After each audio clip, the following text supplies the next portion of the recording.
So ఈరోజు మనం భారత భూగోళ శాస్త్రంలో రవాణా వ్యవస్థ గురించి చూద్దాం. రవాణా వ్యవస్థ, ట్రాన్స్పోర్ట్ సిస్టమ్స్ రవాణా వ్యవస్థ అని చెప్పి పిలుస్తున్నాం. సో ఈ రవాణా వ్యవస్థ గురించి మనం ఇప్పుడు చూద్దాం. ఫస్ట్ ఆఫ్ ఆల్ ఇక్కడికి వస్తే మన భారతదేశంలో రవాణా వ్యవస్థ ఎన్ని రకాలుగా ఉంది? సో భారతదేశంలో రవాణా వ్యవస్థ మనకు ఎన్ని రకాలు ఉందమ్మా? చెప్పండి, ఎన్ని రకాలు ఉందో చూద్దాం. జనరల్ గా ఊహించండి, మన భారతదేశంలో రవాణా వ్యవస్థ ఎన్ని రకాలు అంటే సో 4 రకాల రవాణా వ్యవస్థ భారతదేశంలో 4 రకాల రవాణా వ్యవస్థ భారతదేశంలో అభివృద్ధి చెంది ఉంది. నెక్స్ట్ ఇక ఫర్దర్గా వస్తే 3 కాదమ్మా, 4 రకాలు. 4 టైప్స్. గుడ్. భారతదేశంలో ఏవేవి? 1 రోడ్డు రవాణా, 2 రైలు రవాణా, 3 వాయు రవాణా, 4 జల రవాణా. ఇలా భారతదేశంలో 4 రవాణా వ్యవస్థలు అభివృద్ధి చెంది ఉన్నాయి. రోడ్డు, రైలు, వాయు, జల రవాణాలు మనకు ఇక్కడ కనిపిస్తున్నాయి. మరి ఇందులో మనం గమనించినట్లయితే మొదటిది అంటే ఈ 4ని మనం గమనిస్తే ఎక్కువ మంది ఉపయోగిస్తున్నటువంటి రవాణా వ్యవస్థ ఏది అంటాడు. ఎక్కువ మంది ఉపయోగిస్తున్న రవాణా వ్యవస్థ ఏది? రోడ్డు రవాణా వ్యవస్థ. చూడండి, సో భారతదేశంలో అత్యధిక మంది వినియోగించే రవాణా వ్యవస్థ ఏదంటే రోడ్డు రవాణా. రైట్. అలాగే భారతదేశంలో అత్యంత కాలుష్యపూరిత రవాణా కూడా ఇదే. చూడండి, అత్యంత కాలుష్యపూరిత రవాణా ఏదంటే ఇదే. రైట్. మరి భారతదేశంలో అత్యంత వేగవంతం అంటే ప్రపంచంలో అయినా భారతదేశంలో అయినా వేగవంతమైన రవాణా ఏదంటే వాయు రవాణా. చూడండి, వేగవంతమైన రవాణా ఏదంటే వాయు రవాణా చెప్పి చూస్తున్నాం. అలాగే అత్యంత తక్కువ వేగాన్ని కలిగినటువంటి రవాణా జల రవాణా. తక్కువ వేగవంతమైన రవాణా ఏదంటే జల రవాణా. చూడండి, మరి కాలుష్య సహితమైనదైతే మనకు రోడ్డు, కాలుష్య రహిత రవాణా ఏదంటే జల రవాణా. చూడండి, కాలుష్య రహిత రవాణా అంటే తక్కువ కాలుష్యాన్ని కలిగి ఉన్నది ఏదంటే మనకు జల రవాణా అని చెప్పి పిలుచుకోవడం జరుగుతుంది. సో ఇవి ఈ రవాణా వ్యవస్థలకు సంబంధించిన 4 అంశాలు, వాటికి సంబంధించిన ముఖ్యమైన అంశాలు. ఇప్పుడు ఇందులో మొదటిది మనం రోడ్డు రవాణా గురించి తీసుకుందాం. చూడండి, ఇందులో మొదటిది రోడ్డు రవాణా గురించి మనం తీసుకుందాం. మరి రోడ్డు రవాణాను ఫస్ట్ చూసినట్లయితే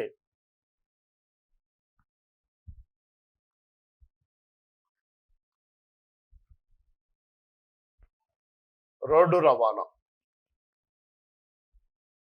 మన భారతదేశంలో అతి పురాతన కాలం నుంచి ఉన్నటువంటి రవాణా ఏదంటే రోడ్డు రవాణా. చూడండి, ఎప్పుడో పురాతన కాలంలో క్రీస్తు పూర్వం నుంచే ఈ రోడ్డు రవాణా వ్యవస్థ భారతదేశంలోనే కాదు ప్రపంచంలో కూడా బాగా అభివృద్ధి చెందినది అని చెప్పి చెప్పుకుంటున్నాం. చూడండి, ఇక ఫర్దర్గా వస్తే సింధు నాగరికత కాలంలోనే మన భారతదేశంలో 10.5 మీటర్ల వెడల్పు కలిగినటువంటి రోడ్లను నిర్మించినట్లుగా మనకు ఆధారాలు లభిస్తున్నాయి. చూడండి, సింధు నాగరికత కాలంలోనే 10.5 మీటర్ల వెడల్పైనటువంటి రోడ్లను నిర్మించినట్లుగా మనకు ఆధారాలు లభిస్తూ ఉన్నాయి. సో కాబట్టి మన భారతదేశంలో సింధు కాలంలోనే రోడ్ల నిర్మాణం అనేది జరిగినది అని చెప్పి చెప్పుకుంటున్నాం. మరి అక్కడి నుంచి వస్తే ప్రస్తుతం మన భారతదేశంలో ఈ రోడ్ల రవాణా అభివృద్ధిని గమనించినట్లయితే ఈ సింధు నాగరికత కాలం తరువాత మనకు అశోకుడి కాలంలో రోడ్ల అభివృద్ధి బాగా జరిగింది అని చెప్పి మనం పేర్కొనవచ్చు అన్నమాట. సో అశోకుడి కాలంలో మళ్ళీ రోడ్ల అభివృద్ధి అత్యధికంగా జరిగింది అని చెప్పి మనం పేర్కొంటున్నాం. సో ఇక్కడ గమనిస్తే అశోకుడు మనకు గ్రాండ్ ట్రంక్ రోడ్ నిర్మించినట్టు చూడండి. గ్రాండ్ ట్రంక్ రోడ్ నిర్మించినట్టు చూడండి. అశోకుడు గ్రాండ్ ట్రంక్ రోడ్డును ఆ కాలంలో నిర్మించడం జరిగింది. సో ఇక్కడ మీరు గ్రాండ్ ట్రంక్ రోడ్ అని హెడింగ్ పెట్టుకోండి. గ్రాండ్ ట్రంక్ రోడ్ చూడండి. గ్రాండ్ ట్రంక్ రోడ్, దీని గురించి కొన్ని విషయాలు మనం ఇక్కడ తెలుసుకోవాల్సి ఉంటుంది. సో ఈ గ్రాండ్ ట్రంక్ రోడ్ అని ఫస్ట్ హెడింగ్ పెట్టుకోండి. మరి ఏంటి ఇక్కడ అని చెప్పి మనం చూసినట్లయితే చూడండి, మన భారతదేశంలో ఈ గ్రాండ్ ట్రంక్ రోడ్ ను ఎక్కడి నుంచి ఎక్కడి వరకు, ప్రజెంట్ ఇది పాకిస్తాన్ కానీ ఒకప్పుడు మన దేశమే. ఇక్కడ ఆఫ్ఘనిస్తాన్, ఇది కూడా ఒకప్పుడు అశోకుడి పరిపాలన కిందనే ఉండేది చూడమ్మా. ఇదో ఈ భాగం నుంచి ఇక్కడ కాబూల్ అనేటువంటి ప్రాంతం నుంచి ఇలా చూడండి, ఇదో ప్రస్తుతం ఇక్కడ సోనార్గావ్ అనే ప్రాంతం వరకు. సో కాబూల్ నుంచి సోనార్గావ్ అనే ప్రాంతం వరకు అశోకుడి కాలంలో ఈ రోడ్డు నిర్మించినట్టు చూడండి. సో అశోకుడి కాలంలో ఎక్కడి నుంచి ఎక్కడి వరకు నిర్మించినారు? కాబూల్ ఎక్కడుంది? ఇది ప్రజెంట్ ఆఫ్ఘనిస్తాన్ నుంచి సోనార్గావ్. ఈ సోనార్గావ్ అనే ప్రాంతం ప్రజెంట్ బంగ్లాదేశ్ లో ఉంచండి. ప్రజెంట్ బంగ్లాదేశ్ లో మనకు కనిపిస్తుంది. సో ఇక్కడి వరకు నిర్మించడం జరిగింది. దీని మొత్తం పొడవు సుమారు 3200 కిలోమీటర్ల నుంచి ఉంది. దీని మొత్తం పొడవు ఎంత అంటే 3200 కిలోమీటర్ల పొడవును కలిగి. సో ఇలా అశోకుడి కాలంలో ఆఫ్ఘనిస్తాన్ లోని కాబూల్ నుంచి పాకిస్తాన్ మీదుగా మరియు భారతదేశం మీదుగా ప్రస్తుతం ఉన్న బంగ్లాదేశ్ లోని సోనార్గావ్ వరకు ఒక అతి పొడవైన సుమారు 3200 కిలోమీటర్ల పొడవైన ఒక రోడ్ను నిర్మించినాడు ఈ అశోకుడి కాలంలో అని చెప్పి పిలుస్తున్నాం. సో రైట్, మరి ఆ కాలంలో ఈ మార్గాన్ని అంటే కాబూల్ నుంచి సోనార్గావ్ వరకు నిర్మించబడిన ఈ మార్గాన్ని ఆ కాలంలో ఏమని పిలిచేవారు? అశోకుడి కాలంలో దీన్ని ఏమని పిలిచేవారు అంటే ఉత్తరాపద అని పిలిచేవాళ్ళు చూడండి. అశోకుడి కాలంలో దీన్ని ఉత్తరాపద అని చెప్పి పిలిచేవారు చూడండి. సో ఇలా అశోకుడి కాలంలో ఆఫ్ఘనిస్తాన్ లోని కాబూల్ నుంచి ప్రస్తుతం బంగ్లాదేశ్ లోని సోనార్గావ్ వరకు నిర్మించబడిన ఈ రోడ్డునే గ్రాండ్ ట్రంక్ రోడ్ అని చెప్పి పిలుస్తున్నాం చూడండి. దీన్నే ప్రస్తుతం మనం ఏమంటున్నాం అంటే గ్రాండ్ ట్రంక్ రోడ్ అని చెప్పి పిలుస్తున్నాం.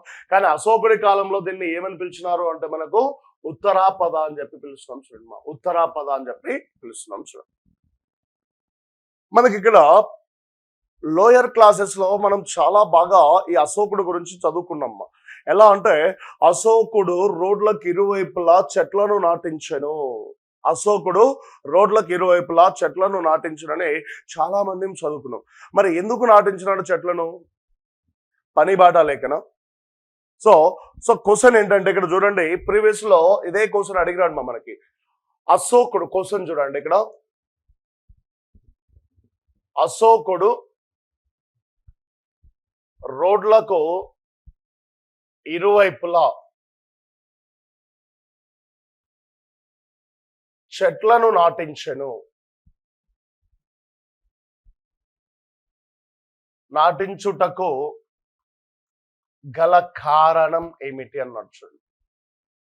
అశోకుడు రోడ్లకు ఇరువైపులా చెట్లను నాటించుటకు గల కారణం ఏంటి అని చెప్పి నేను ఆప్షన్ ఏ, ఒకటి పర్యావరణ సంరక్షణ కోసం,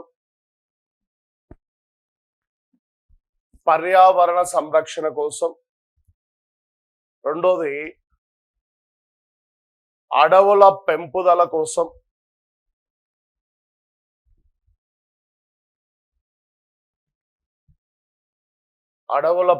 కోసం, మూడు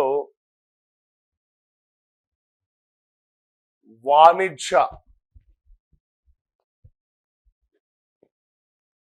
అభివృద్ధి, 4 పని పాట లేక. ఇలా మనకు ఆప్షన్స్ ఇచ్చినాడు చూడు. సో ఎందుకోసం అడవులు అంటే ఎందుకోసం రోడ్లకు ఇరువైపులా అశోకుడు చెట్లను నాటించును, రోడ్లకు ఇరువైపులా అడవులను ఈ చెట్లను ఎందుకు నాటించినాడు అని చెప్పి క్వశ్చన్ అడిగినాడు చూడు. సో ఎవరన్నా ఉంటే చెప్పండి మరి చూద్దాం ఆన్సర్ ఏంటి ఇక్కడ ఆప్షన్స్ లో. పర్యావరణ సంరక్షణ కోసమా, అడవుల పెంపుదల కోసమా, లేకపోతే వాణిజ్య వ్యాపారాన్ని పెంచడం కోసమా, లేకపోతే పని బాట లేఖనం. సో చాలా మంది ఎస్ గుడ్, రాధికా బాను ఏ, ఉదయ్ ఏ, అరుణ ఏ, రేషిక ఏ. చూడమ్మా మీరు అశోకుడి కాలాన్ని చూసుకోవాలి మీరు ఇక్కడ. సో అజిత్ 1 and 2 సిరీస్ అంటే మీరు జనరల్ గా చెట్లు నాటితే అడవుల పెరుగుదల అయిపోతుందా?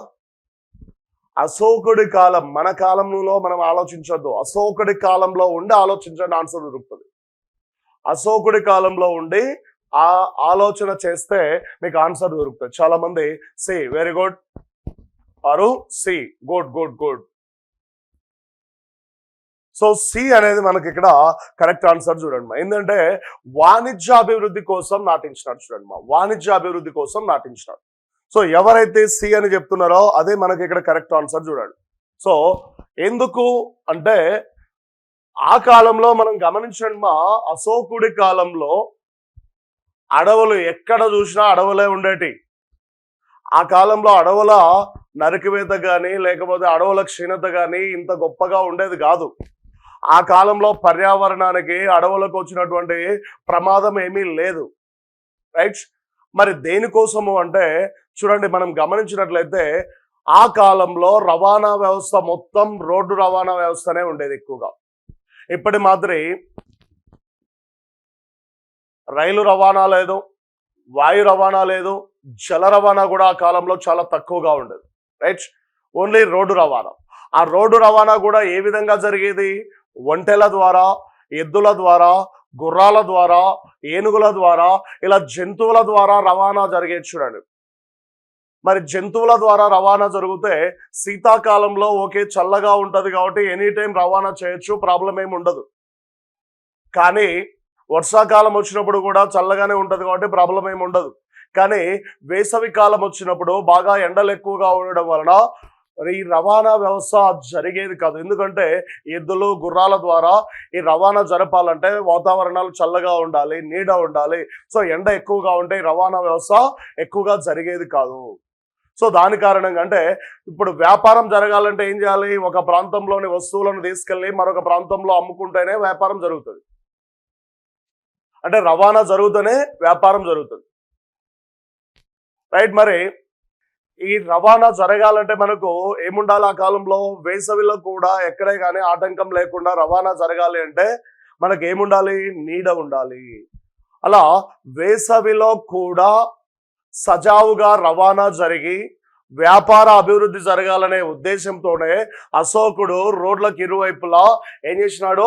చెట్లను నాటించినాడు. ఈ కోణంలో మనకు ప్రీవియస్ లో గ్రూప్ 2లో క్వశ్చన్ అడిగినట్టు మా. సో కాబట్టి మనం ఇక్కడ గుర్తుపెట్టుకోవాల్సినది ఏమిటి అంటే అశోకుడు రోడ్లకు ఇరువైపులా చెట్లను నాటించడానికి గల కారణం వాళ్ళ దేశంలో లేదా వాడి రాజ్యంలో అభివృద్ధి ఏది? వాణిజ్య అభివృద్ధి కోసమే, వ్యాపార అభివృద్ధి కోసమే అని చెప్పి మనం గుర్తుపెట్టుకోవాలి. ఆ వ్యాపార అభివృద్ధి కోసమే వీడు అతి పొడవైనటువంటి రోడ్డు మార్గాన్ని కూడా ఎంచినాడు చూడండి పైన. ఎవరు? అశోకుడు.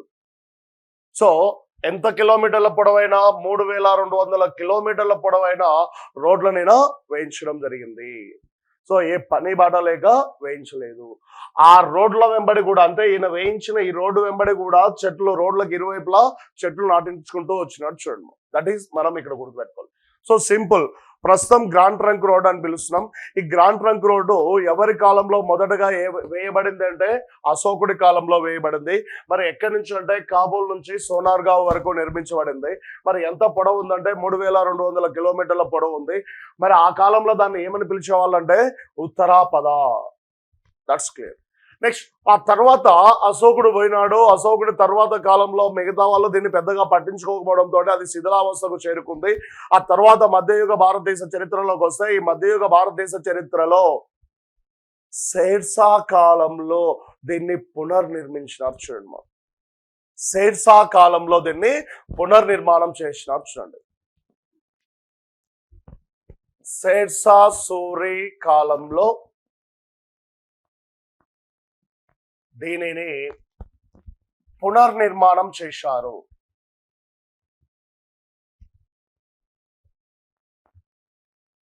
పునర్నిర్మాణం చేశారు. ఎవడి షేర్షా? మధ్యయుగ భారతదేశ చరిత్రలో మొఘల్స్ లో షేర్షా సూరి అనేవాడు ఒకడు వస్తాడు మధ్యలో. అంటే మధ్యయుగ భారతదేశ చరిత్రలో మొఘల్స్ అనేది స్టార్ట్ అయిన తర్వాత మొదటగా బాబర్ గాడు వస్తాడు. బాబర్ తర్వాత వాడి కొడుకైన హుమాయూన్ వస్తాడు. ఈ హుమాయూన్ను ఓడించి 1540వ సంవత్సరంలో రాజ్యాన్ని చేపట్టినటువంటి వ్యక్తి ఎవడంటే ఈ షేర్షా సూరి. వీడు 5 సంవత్సరాలే భారతదేశాన్ని పరిపాలన చేస్తాడు. 1540 నుంచి 1545 వరకు మాత్రమే పరిపాలన చేస్తాడు. ఎవరు? ఈ షేర్షా సూరి అనేవాడు. 5 సంవత్సరాల పరిపాలన చేసినప్పటికీ భారతదేశ చరిత్రలో అనేక రిఫార్మ్స్ తీసుకొచ్చినటువంటి, అనేక సంస్కరణలు తీసుకొచ్చినటువంటి వ్యక్తి ఎవడంటే ఈ షేర్షా సూరినే. చూడండి, ఉన్నది 5 years అయినప్పటికీ గొప్ప పరిపాలన అందించినటువంటి వ్యక్తి ఎవడంటే షేర్షా సూరి. వీడి కాలంలోనే ఒక పండు ముసలామ అర్ధరాత్రి పూట కూడా గంప నిండా అంటే ఒక బుట్ట నిండా బంగారు నగలు పెట్టుకొని నడుచుకుంటూ వెళ్తున్నా కూడా ఆమెను దొంగలు కొట్టేవాళ్ళు కదంట. చూడండి, యాక్చువల్గా ఆ కాలంలో దొంగలు ఎక్కువ, బందిపోటు దొంగలని వచ్చేసి ఊర్లు దోచుకొని వెళ్ళేవాళ్ళు. సో ఆ కాలంలో దొంగల బెడద ఎక్కువగా ఉండదు. కానీ వీడు పరిపాలించిన సమయంలో మాత్రం అర్ధరాత్రి పూట పండు ముసలామ కూడా ఒక బుట్ట నిండా నగలు పెట్టుకొని వెళ్తున్నా కూడా ఎవరు ఆమెను ముట్టుకునే వాళ్ళు కాదంట. అంత గొప్పగా పరిపాలన చేసినటువంటి వ్యక్తి ఎవడంటే ఈ షేర్షా సూరిగాడే అని చెప్పి పిలుస్తున్నాం. చూడు, వీడే అని చెప్పి మనం పిలుస్తూ ఉన్నాం. చూడు, మరి వీడి కాలంలోనే ఈ గ్రాండ్ ట్రంక్ రోడ్లు లేదా ఉత్తరాపదను పునర్నిర్మాణం చేసినాడు. మరి వీడి కాలంలో రాజ్యం ఎక్కడి వరకు ఉండదు? ఆఫ్ఘనిస్తాన్ వరకు రాజ్యం లేదు వీడి కాలంలో పాకిస్తాన్ వరకే రాజ్యం ఉండదు. సో కాబట్టి పాకిస్తాన్ లోనే తక్షశిల, చూడండి ఇదో ఇక్కడ తక్షశిల అని పిలుస్తున్నాం. చూడండి, ఈ తక్షశిల వరకు పాకిస్తాన్ లోని తక్షశిల నుంచి ఈ సోనార్గావ్ వరకు వీడు పునర్నిర్మాణం చేసినాడు. చూడండి, అంటే వీడి కాలంలో రాజ్యం ఎక్కడి నుంచి ఎక్కడి వరకు ఉంది? తక్షశిల నుంచి సోనార్గావ్ వరకే. కాబట్టి అక్కడి నుంచి అక్కడి వరకు వీడు పునర్నిర్మాణం చేసినాడు. సో సింపుల్, ఎక్కడి నుంచి అంటే తక్షశిల పాకిస్తాన్ నుంచి సోనార్గావ్ బంగ్లాదేశ్ వరకు వీడు దీన్ని పునర్నిర్మాణం చేసినాడు. మరి వీడు పునర్నిర్మాణం చేసిన క్రమంలో దీనికి ఏమని పేరు పెట్టినాడు వీడు అంటే సారక్-ఇ-అజం అని పిలుస్తాం. చూడండి, సారక్-ఇ-అజం అని చెప్పి పిలుస్తున్నాం. చూడండి, షేర్షా సూరి కాలంలో గ్రాండ్ ట్రంక్ రోడ్ ను పునర్నిర్మాణం చేసినాడు. అలా పునర్నిర్మాణం చేసిన తర్వాత దానికి వీడు పెట్టిన పేరు సారక్-ఇ-అజం ఆర్ సారక్-ఇ-షేర్షాహి అని పిలిచేవాళ్ళు. సారక్-ఇ-షేర్షాహి అని చెప్పి కూడా పిలిచేవాళ్ళు. మరి ఈ సారక్-ఇ-అజం లేదా సారక్-ఇ-షేర్షాహి అనేటువంటి ఈ రోడ్డు వెంబడి, అంటే పునర్నిర్మాణం చేసినటువంటి ఈ రోడ్డు వెంబడి వీడు ప్రతి 2 కోసులకు, చూడండి ఈ రోడ్డు వెంబడి ప్రతి 2 కోసుల దూరానికి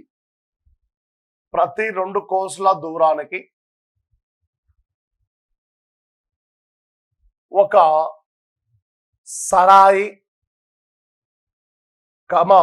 ఒక బావిని తవ్వించినాడు. చూడండి, అంటే వీడు పునర్నిర్మాణం చేసినటువంటి ఈ రోడ్డు వెంబడి ప్రతి 2 కోసుల దూరానికి ఒక సరాయిని కట్టించినాడు, ఒక బావిని తవ్వించినాడు. సరాయి అంటే ఇక్కడ ఏంటంటే ప్రస్తుతం సరాయి అనగా మనం సత్రం అని పిలుస్తుంటాం. చూడండి, సత్రం అని పిలుస్తుంటాం. సరాయ్ అంటే ఏంటంటే సత్రం. సో పురాతన కాలంలో వేసిన రోడ్లు ఏవైనా ఉంటే ఆ రోడ్లకు ఇరువైపులా అక్కడక్కడ మనకు సత్రాలు కనిపిస్తుంటాయి చూడండి. పూర్వకాలంలో కట్టించిన సత్రాలు ఇప్పటికీ అక్కడక్కడ కనిపిస్తుంటాయి చూడండి.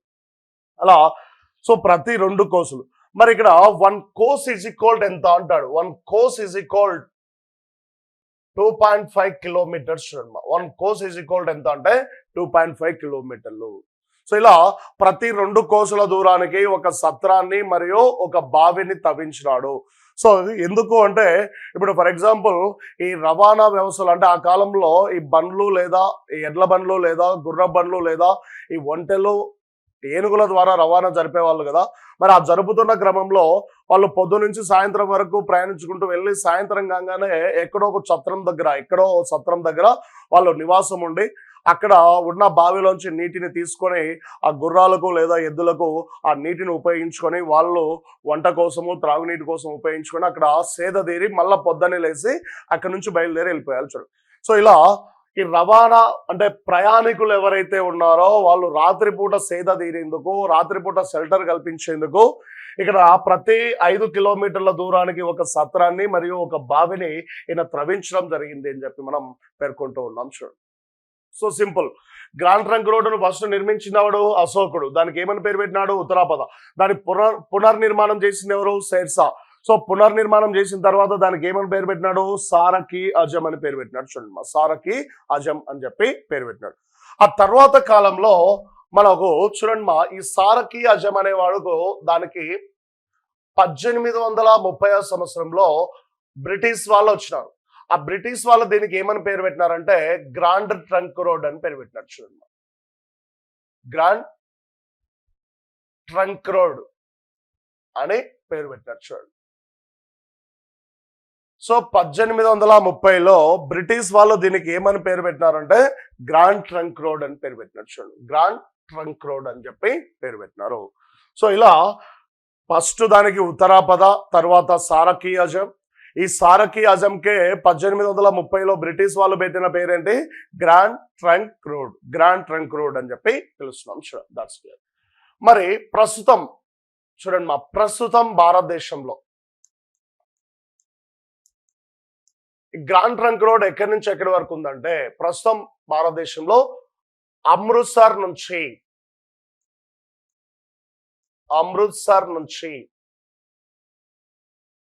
కోల్కతా వరకు చూడండి. అమృత్సర్ నుంచి కోల్కతా వరకు కలదు. సో ప్రస్తుతం భారతదేశంలో ఈ గ్రాండ్ ట్రంక్ రోడ్ ఎక్కడి నుంచి ఎక్కడి వరకు ఉందంటే అమృత్సర్ నుంచి కోల్కతా వరకు కలదు. అమృత్సర్ నుంచి కోల్కతా వరకు కలదు. ఎందుకు ఇప్పుడు పాకిస్తాన్ అనే దేశం సపరేట్ అయిపోయింది కాబట్టి ఇదో ప్రస్తుతం మనకు ఇక్కడి నుంచి మొదలు పెట్టుకొని ఇక్కడి వరకు మాత్రమే ఈ గ్రాండ్ ట్రంక్ రోడ్ కలవచ్చు. ఇదే మనకు గ్రాండ్ ట్రంక్ రోడ్ చూడండి. సో ప్రస్తుతం మన భారతదేశంలో ఏ ప్రాంతాల మధ్య గ్రాండ్ ట్రంక్ రోడ్డు విస్తరించి ఉందంటే పంజాబ్లోని అమృత్సర్ నుంచి వెస్ట్ బెంగాల్లోని కోల్కతా వరకు కలదు. పంజాబ్లోని అమృత్సర్ నుంచి వెస్ట్ బెంగాల్లోని కోల్కతా వరకు ఈ గ్రాండ్ ట్రంక్ రోడ్ కలదు అని చెప్పి గుర్తుపెట్టుకోవాలి. సో ఇది మనకు గ్రాండ్ ట్రంక్ రోడ్ చూడమ్మా. రైట్. అశోకుడు దీన్ని ఎక్కడి నుంచి నిర్మించినాడు కాబూల్ నుంచి సోనార్గావ్ వరకు నిర్మించినాడు. కానీ అశోకుడు నిర్మించిన కాలంలో ఇది ఏ పట్టణాలను కలుపుతుంది అనే క్వశ్చన్ కూడా అడిగినాడు చూడమ్మా. గ్రాండ్ ట్రంక్ రోడ్ అశోకుడి కాలంలో ఏ ఏ పట్టణాలను కలుపుతూ ఏర్పాటు చేయబడినది అంటున్నాడు. సో అది కూడా మనం ఇక్కడ రాసుకుందాం చూడండి. అది కూడా ఇక్కడ రాసుకుందాం చూడండి. అశోకుడి కాలంలో ఈ రోడ్డు ఏ పట్టణాల గుండా వెళ్ళినది అంటే చూడండి సింపుల్ గా ఫస్ట్ కాబూల్ ఎక్కడుంది ఆఫ్ఘనిస్తాన్. ఎక్కడుందంటే ఆఫ్ఘన్. రెండవది పురుషపుర. ఇది ప్రజెంట్ దీన్ని పెషావర్ అని పిలుస్తున్నాం చూడండి. పెషావర్ పాకిస్తాన్. అలాగే తక్షశిల ఇది కూడా పాకిస్తానే. 4 రావల్పిండి పాకిస్తాన్. లాహోర్ పాకిస్తాన్. ఈ ప్రాంతాల గుండా నిర్మించుకుంటూ వచ్చి ఆ తర్వాత చూడండి ప్రజెంట్ అమృత్సర్ ఎక్కడుంది? ఇండియాలోని పంజాబ్ లో ఉంటుంది అమృత్సర్. ఆ తర్వాత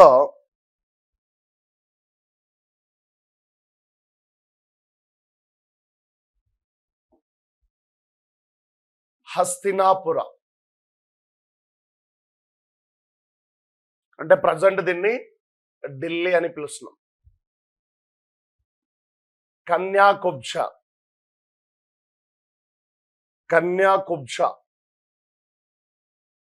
చూడండి ఈ కన్యాకుబ్జను ప్రజెంట్ మనం ఏమని పిలుస్తున్నామంటే కనౌజ్ అని పిలుస్తున్నాం. చూడండి కనౌజ్ అని చెప్పి పిలుస్తున్నాం. కన్యాకుబ్జ, కనౌజ్, రైట్. నెక్స్ట్ అక్కడి నుంచి వస్తే కాల్పి,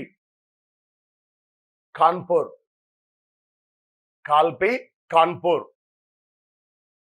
అలాగే ప్రయాగరాజ్,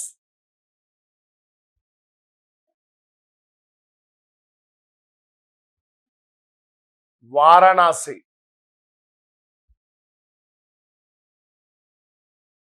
నెక్స్ట్ పాటలీపుత్రం,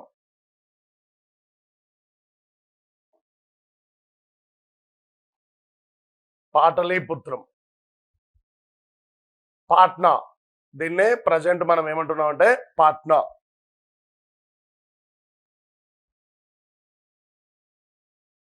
గోవిందాపూర్, దీన్నే కోల్కతా అని పిలుస్తున్నాం. అలాగే పలాసి, దీన్నే ప్రజెంట్ ప్లాసీ అని చెప్పి పిలుస్తున్నాం. భారతదేశంలో ఈ పట్టణాలన్నిటినీ కలుపుకుంటూ నిర్మించుకుంటూ పోయినారు. సో ఏది గ్రాండ్ ట్రంక్ రోడ్ అశోకుడి కాలంలో ఏ పట్టణాలను కలుపుతూ నిర్మించబడినదంటే వీటన్నిటిని కలుపుతూ నిర్మించబడిన చూడు. సో అక్కడి నుంచి వస్తే బంగ్లాదేశ్ లో ఢాకా, చిట్టగాంగ్, సోనార్గావ్ ఈ ప్రాంతాలను కలుపుతూ దీన్ని నిర్మించినారు. సో ఇవన్నీ గ్రాండ్ ట్రంక్ రోడ్ అశోకుడి కాలంలో గ్రాండ్ ట్రంక్ రోడ్డును కలుపుతూ నిర్మించబడినటువంటి ఈ పట్టణాలు. That's clear. అంటే ఈ పట్టణాలన్నింటినీ కలుపుతూ గ్రాండ్ ట్రంక్ రోడ్ను నిర్మించినారు. దట్ ఈస్ మనం ఇక్కడ గుర్తుపెట్టుకోవాలి చూడు. సో నెక్స్ట్ ఇక్కడి నుంచి వస్తే ఈ గ్రాండ్ ట్రంక్ రోడ్డును పక్కన పెట్టేద్దాం. ఇక సో అంటే పురాతన కాలంలో రోడ్డు వ్యవస్థ ఎలా డెవలప్ అవుతూ వచ్చింది అనేది మనం ఇక్కడ చెప్పుకోవడం జరిగింది.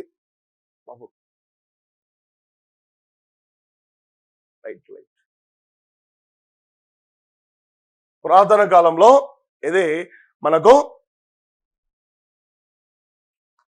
ఏర్పాటు చేయబడినటువంటి రోడ్డు వ్యవస్థలు అని చెప్పి తెలుస్తున్నాం సార్.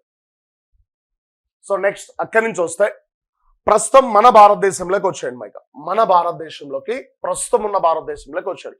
సో ప్రస్తుతం భారతదేశంలో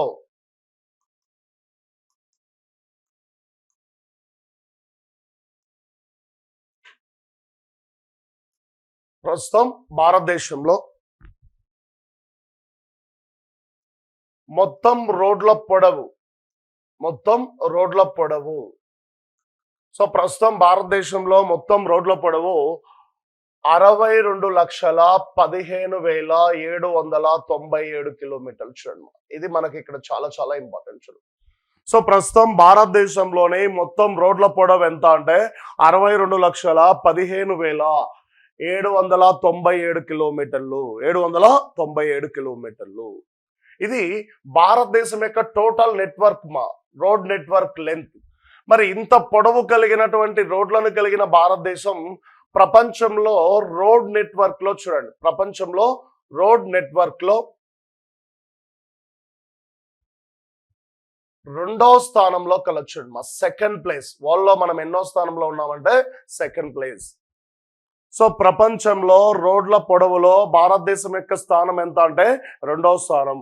మరి మొదటి స్థానం ఏముంది? ఫస్ట్ ప్లేస్ ఫస్ట్ ప్లేస్ ఏదంటే అమెరికా. చూడండి మా ఫస్ట్ ప్లేస్ ఏదంటే అమెరికా. సుమారు 66 లక్షల కిలోమీటర్ల పొడవుతో అమెరికా మొదటి స్థానంలో ఉంటే, సో 62 లక్షల కిలోమీటర్ల పొడవుతో భారతదేశం రెండో స్థానంలో ఉంది. సో ప్రపంచ రోడ్ నెట్వర్క్ లో భారతదేశ స్థానం ఎంత అంటే రెండో స్థానము. మరి మొదటిది ఏంటి? అమెరికా. రాబోయే ఒక 10 సంవత్సరాల్లో అమెరికాను దాటి కూడా రోడ్ నెట్వర్క్ లో భారతదేశం ఫస్ట్ ప్లేస్ లోకి వస్తుంది అనేది మనకు అతిశయోక్తి కావచ్చు. మరి మన భారతదేశంలో అన్ని రకాల రోడ్లను అధికంగా కలిగిన రాష్ట్రం. చూడండి మన భారతదేశంలో రోడ్ నెట్వర్క్ లో ప్రథమ స్థానంలో గల రాష్ట్రం. రోడ్ నెట్వర్క్ లో ప్రథమ స్థానం గల రాష్ట్రం.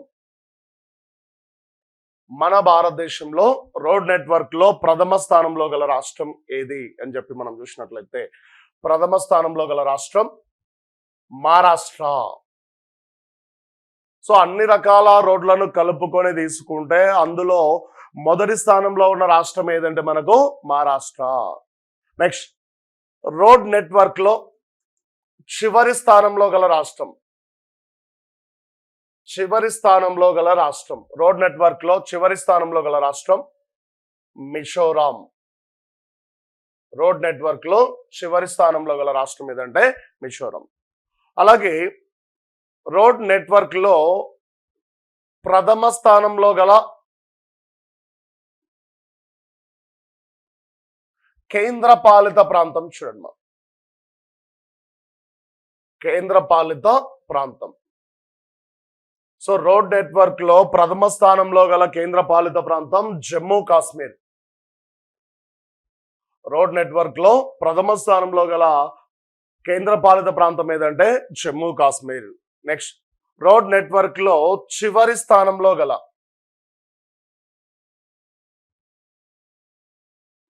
కేంద్రపాలిత ప్రాంతం. రోడ్ నెట్వర్క్ లో చివరి స్థానంలో గల కేంద్రపాలిత ప్రాంతం చండీగఢ్. రోడ్ నెట్వర్క్ లో చివరి స్థానంలో గల కేంద్రపాలిత ప్రాంతం ఏదంటే చండీగఢ్ అని చెప్పి పిలుస్తున్నాం. చూడండి, సో ఇవి మనకు ఇక్కడ ఉన్నటువంటి, అంటే ఓవరాల్ గా రోడ్లను తీసుకుంటే 62,15,797 కిలోమీటర్లు భారతదేశంలో విస్తరించి ఉన్నాయి. ఇందులో ప్రపంచంలో మనం రెండవ స్థానంలో ఉంటే అమెరికా మొదటి స్థానంలో ఉంది. మరి మన భారతదేశంలో అధిక పొడవైన రోడ్ నెట్వర్క్ కలిగిన రాష్ట్రం ఏదంటే మహారాష్ట్ర. అతి తక్కువ పొడవైన రోడ్ నెట్వర్క్ కలిగిన రాష్ట్రం ఏదంటే మిజోరాం. మరి మన భారతదేశంలో అతి పొడవైన రోడ్ నెట్వర్క్ కలిగిన కేంద్రపాలిత ప్రాంతం ఏదంటే జమ్మూ కాశ్మీర్. మన దేశంలో అతి తక్కువ పొడవైన రోడ్ నెట్వర్క్ కలిగిన కేంద్రపాలిత ప్రాంతం ఏదంటే చండీగఢ్ అని చెప్పి పిలుస్తున్నాం. చూడండి.